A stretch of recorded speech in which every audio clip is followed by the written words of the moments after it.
जैसे इक्वेशन है ना, इक्वेशन है। दो तरह का इक्वेशन होता है, एक अलजेब्राइक और दूसरा ट्रांसेंडेंटल। दो तरह का होता है। जब सिंपल पॉलिनोमियल वाला इक्वेशन हो जो अभी तक हम देखते आए हैं, वो वाला, जैसे 2x³ minus 4x² plus 5 equal to 0, ऐसे वाला, ये सब अलजेब्राइक इक्वेशन बोलते हैं। और जहाँ पे जिस वाले में लॉग, एक्सपोनेंशियल, साइन, कॉस ये सब इन्वॉल्व रहे, है ना, वो ट्रांसेंडेंटल कहलाता है। Equation involving e to the power x, log x, ये नेचुरल लॉगरिथम e बेस वाला, sin x, ये सब रहे तो दैट इज कॉल्ड ट्रांसेंडेंटल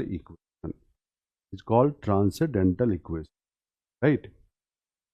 अब यहाँ पे, है ना, जैसे एग्जाम्पल यहाँ पे ले सकते हो, e to the power x minus cos x equal to 0, ये एग्जाम्पल आप ले सकते हैं, ये ट्रांसेंडेंटल है।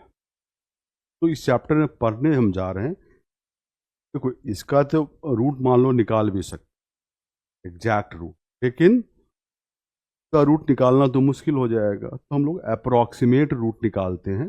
अप्रॉक्सीमेशन किस लेवल का होना चाहिए, क्वेश्चन में लिखा भी रहता है कि भाई पॉइंट के बाद 2 डिजिट तक करेक्ट लाएं, पॉइंट के बाद 3 डिजिट तक करेक्ट लाएं, पॉइंट के बाद डेसिमल के बाद 7 डिजिट तक करेक्ट लाएं, 6 डिजिट तक करेक्ट लाएं, ऐसा रहता है। तो यही हम सीखने वाले हैं डिफरेंट मेथड से। And I think roots and zero समझते होंगे आप लोग।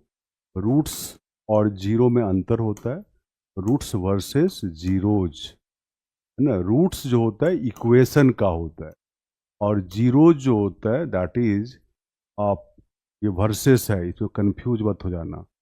पॉलिनोम जीरोज जो होगा दैट इज ऑफ फंक्शन कह सकते हो, फंक्शन। जैसे मैं बताऊं x² minus 3x plus 2 equal to 0 equation है, तो इसका 1 is a root of this equation, और यहीं पे लिख दूं fx equal to x²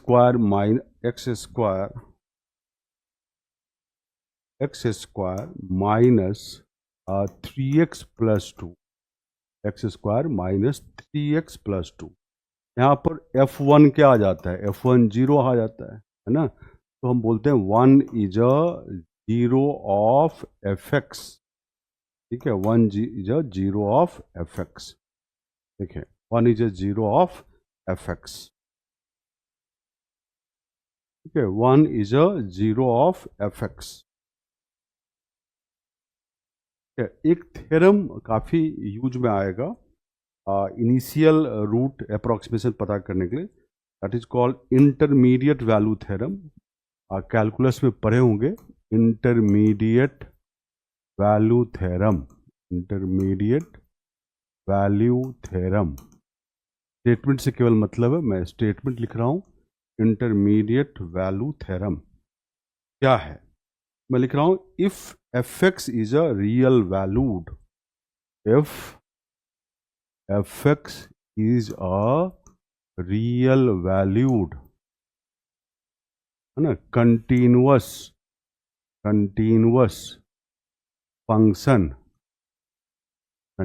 function, if fx is a real valued continuous function defined on a closed interval, defined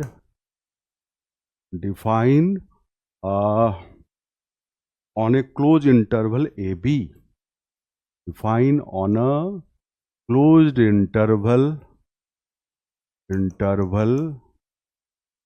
AB, closed interval AB, and FA into FB and FA into FB equal is less than 0, is less than 0 and so fx is a real world continuous function defined on a closed interval ab and fa into fb less than 0, then fx equal to 0 has at least one root, okay, one root alpha such that a less than alpha less than b, a less than alpha less than b, that is the graph of y equal to fx, that is the graph of y equal to fx, na, y equal to fx crosses the x-axis,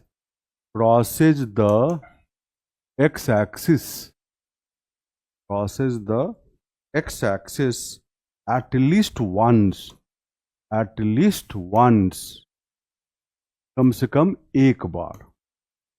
अब ये बड़ा important theorem है इस chapter के लिए। क्या लिखा है? Intermediate value theorem. ये कैलकुलस में कंटिन्यूटी वाले चैप्टर में है। F x is real valued, मतलब रियल वैल्यू होना चाहिए, कंटिन्यूअस मतलब ग्राफ में ब्रेक नहीं होना चाहिए, defined on a close interval, तीसरा कंडीशन।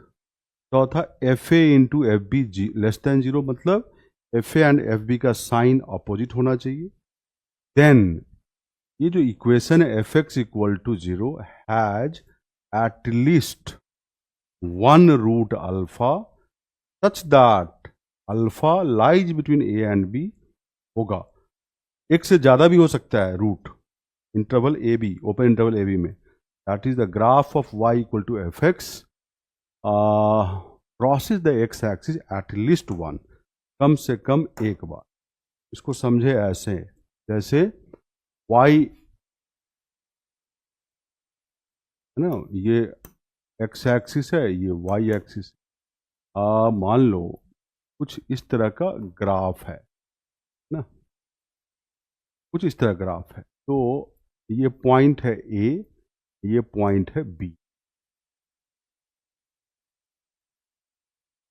ना।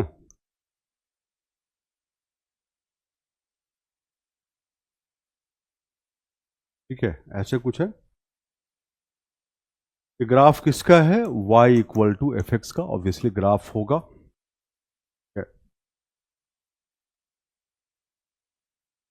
अब यहां पे ये पॉइंट क्या होगा? ए एफ ए, और ये पॉइंट क्या होगा? बी एफ बी, ये तो समझते होगे। अब ये वाला पॉइंट एक्स एक्सिस के ऊपर है, यहाँ पे एफ बी क्या होगा? पॉजिटिव, और यहाँ पे एफ ए क्या होगा? निगेटिव, क्योंकि ये पॉइंट एक्स एक्सिस के नीचे है। अगर ऐसा आप देखो, ए से बी के बीच में इस पूरे ग्राफ फंक्शन में कहीं गैप नहीं है, मतलब कंटिन्यूअस है, तो कम से कम एक बार ये क्रॉस करेगा एक्स एक्सिस को। यही रूट है, यही अल्फा है, क्योंकि यहाँ पे एफ अल्फा क्या हो जाएगा? 0 हो जाएगा। कम से कम एक बार, ये 2-3 बार भी हो सकता है ना। तो समझे? देखो ठीक से इसको।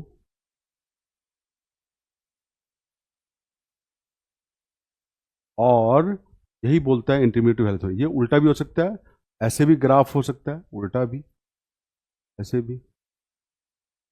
समझ रहे हो?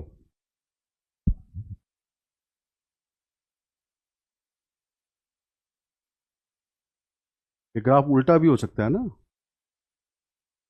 इस तरह से।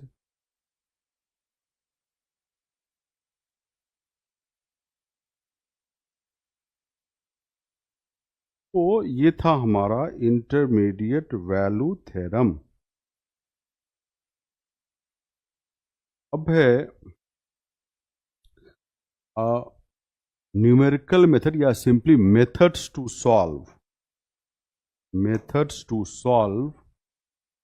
N equation. Method to solve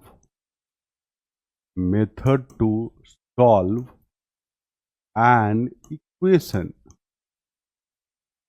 ठीक है, इतने तरह से हम इक्वेशन को सॉल्व कर सकते। Method to solve equation. एक मेथड जिसको हम बोलते हैं डायरेक्ट, और एक मेथड जो होता है इटरेटिव। इटरेटिव, ठीक है। डायरेक्ट मेथड में हमें एग्जैक्ट रूट मिलता है, और इटरेटिव मेथड में हमें अप्रॉक्सीमेट रूट मिलता है। एग्जैक्ट नहीं मिलेगा, अप्रॉक्सीमेट रूट मिलेगा किसी इक्वेशन का। ठीक है, जैसे मान लो x square minus 3x plus 2 equal to 0, और इसमें डायरेक्ट में नंबर ऑफ स्टेप्स भी फाइनाइट होंगे। Number of steps to solve finite is finite, भाई की फाइनाइट स्टेप में सॉल्व हो जाए। यहाँ पे number of step infinite, number of steps क्या होगा, इनफाइनाइट। क्यों इनफाइनाइट? कि अप्रॉक्सीमेट निकालते हैं, लेकिन हमें कहीं ना कहीं रुकना होता है, क्योंकि हमें पता होता है कि हमें डेसिमल के बाद 2 डिजिट तक करेक्ट आंसर चाहिए, डेसिमल के बाद 3 डिजिट तक सही चाहिए, डेसिमल के बाद 4 डिजिट तक सही चाहिए, तो हमें कहीं रुकना होता है। बट वैसे निकालते जाओगे तो इनफाइनेटली मेनी रूट आएंगे। जैसे इसका रूट पता है हमको कि भाई इसको मिडिल टर्म में स्प्लिट करेंगे और हमारा x minus 1 into X minus 2 equal to 0 आएगा, और 2 रूट हमारा आ गया, एग्जैक्ट आ गया, कोई अप्रॉक्सीमेशन नहीं है।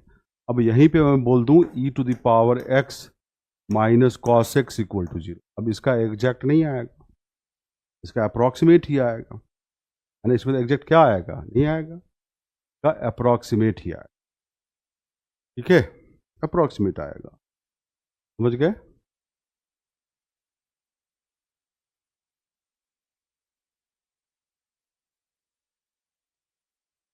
अब सबसे पहला है method of to solve an equation. समझ गए, तो 2 तरह के मेथड होते हैं, एक डायरेक्ट, एक इटरेटिव।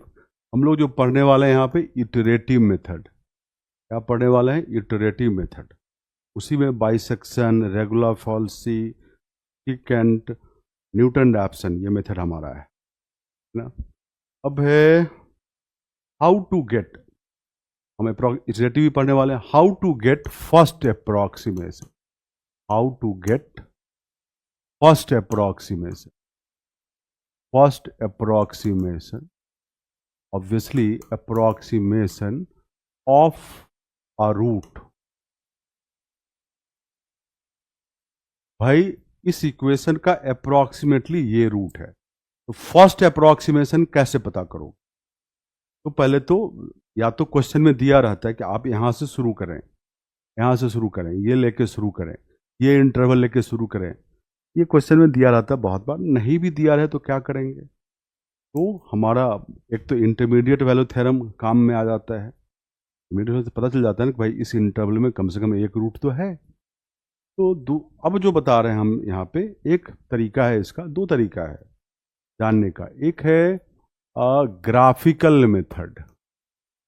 ग्राफिकल मेथड से हम फर्स्ट अप्रॉक्सीमेशन रूट का लगभग पता कर लेते हैं, और दूसरा है एनालिटिकल मेथड। एनालिटिकल मेथड,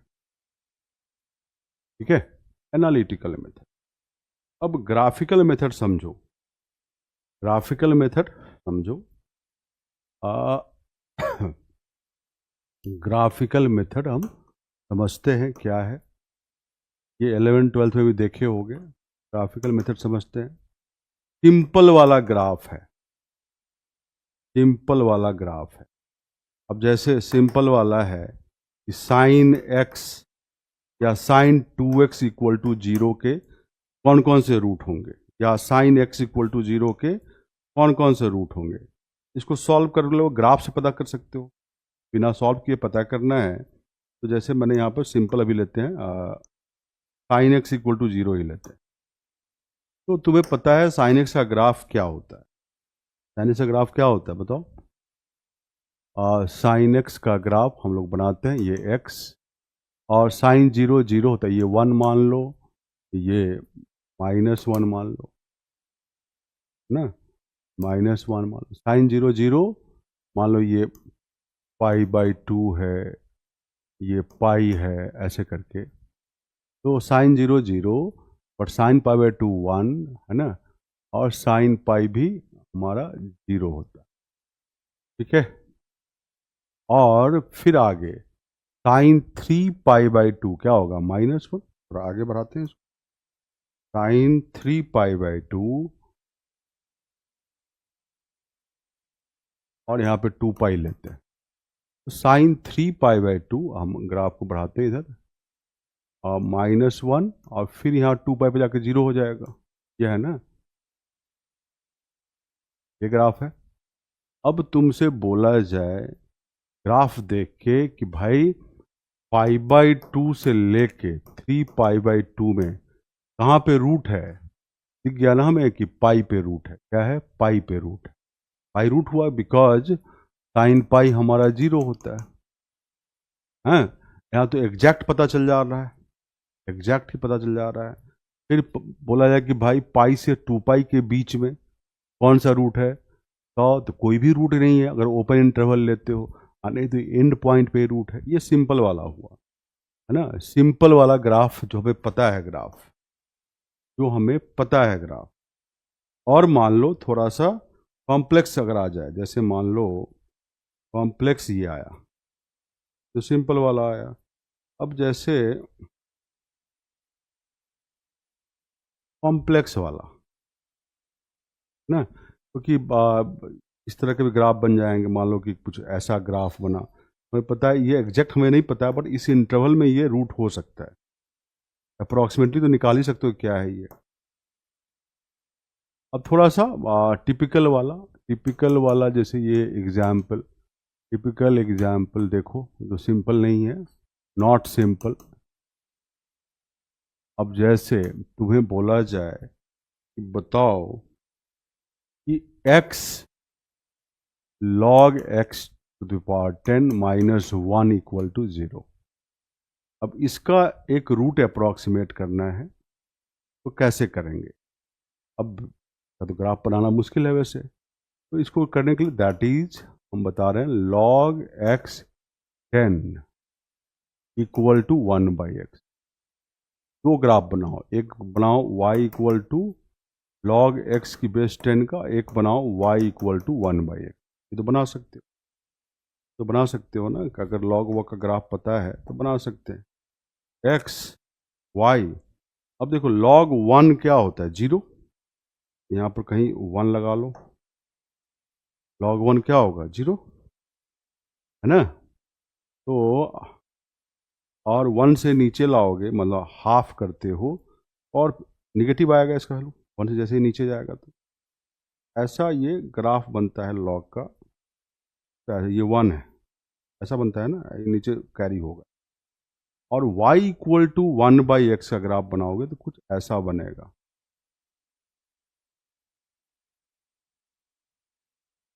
जैसे ऐसा बनेगा, जहाँ पे ये कट कर रहा है,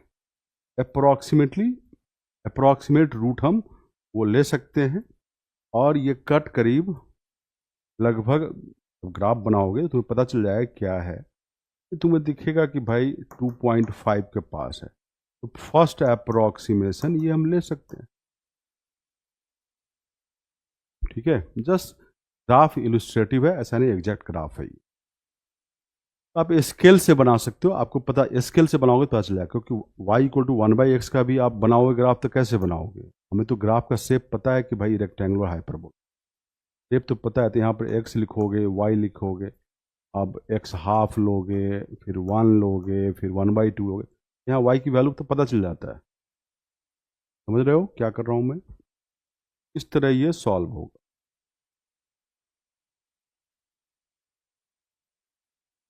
इस तरह रूट का फर्स्ट अप्रोक्सीमेशन आपको मिल जाएगा, रूट का फर्स्ट अप्रोक्सीमेशन मिल जाएगा।